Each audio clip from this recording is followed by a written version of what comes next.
If I could serve our country without being expected to kill people, I never would have been a conscientious objector.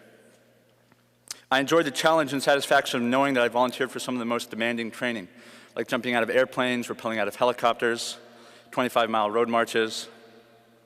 It's impossible to encapsulate in words the feeling of camaraderie you achieve when you train so hard and so often with people that you can trust with your life. There really isn't anything else like it in the world. Neither is there anything like the pain that comes with the realization that you are capable of killing another human being without question for people that you have never met and have no reason to trust. It shatters any semblance of a positive self-image that you might think that you have cultivated.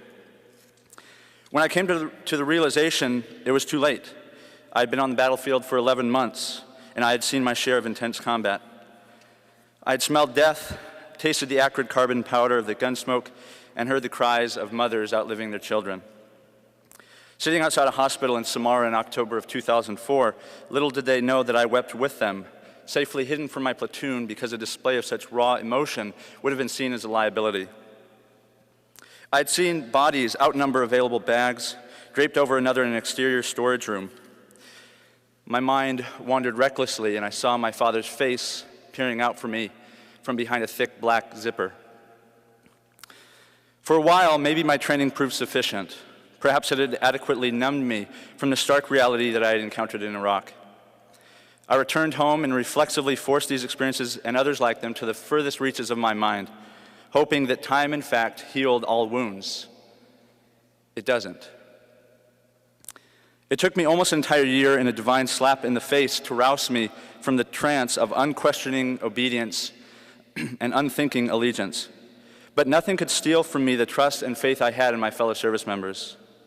5 years on active duty had shown me the heights of the human experience that some of you in the audience may never have the privilege of comprehending. Unfortunately, that privilege is not without a price, which comes as the realization of the depths of human depravity and callousness. To be human is to be fully capable of the most awful acts of evil and the most audacious acts of charity. I both found and lost my humanity wearing the uniform of a United States soldier. As painful as that has been, I wouldn't trade the experience for anything. I would not be the man I am today if I had not learned the lessons I did in service to our country. For this reason, when I came to what the regulations called my crystallization of conscience, which is a misnomer because our consciences are always evolving, I decided that I would not seek discharge. The esteem in which I held my compatriots prevented me from parting company with them. However, Christ bid me drop my weapon, and I had no choice but to respond. Facing a second deployment, I was literally between a rock and a hard place. My CO application in June of 2006 was an attempt to reconcile my principles with my patriotism. I was not convinced that leaving the military would absolve me of my fair measure of responsibility to prevent or end the wars fought in our name. Would I be any less complicit as a tax-paying civilian? Or could I seek alternatives to violence in the midst of war? I was inclined to believe the latter, which is why I took the road least traveled. Fortunately, I had a few shining examples of non-combatant courage that had paved the way, such as Desmond T. Doss and Joseph G. LaPointe, both conscientious objectors who were awarded the Congressional Medal of Honor. It is my distinct honor, in fact, to have discovered recently that I had deployed to combat in the very same unit of a third Congressional Medal of Honor winner who was also a CO, Thomas W. Bennett of Bravo Company, 1st of the 14th Infantry Regiment, 25th ID. After my commander berated me as a coward and insisted I was somehow aiding the enemies of America by asking to return to Iraq unarmed, I was forcibly reassigned to a unit that would not deploy.